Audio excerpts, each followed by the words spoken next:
Brandon, thank you. A local school district is getting new tech to help keep students healthy.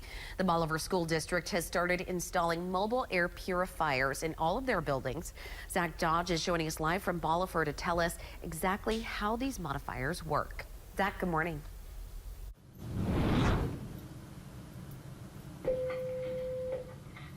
Good morning. This is one of the large air purifiers that the district is using, and you can see it here working away to clean the air.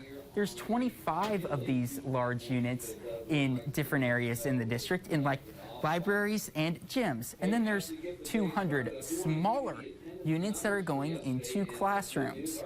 They're designed to kill viruses and get rid of germs and bad odors in the air, and especially COVID-19. They started getting installed last week, with many of the last of them getting put in on Monday. And it's not costing the district anything, since it received $600,000 in federal pandemic grant money through the state health department.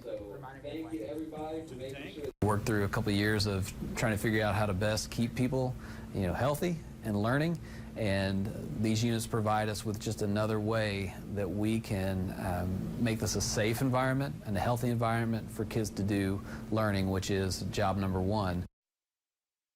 Of the United States of America. And I don't know if you can hear that, but we've got the Pledge of Allegiance going on right now, so I might have to put my hand on my heart.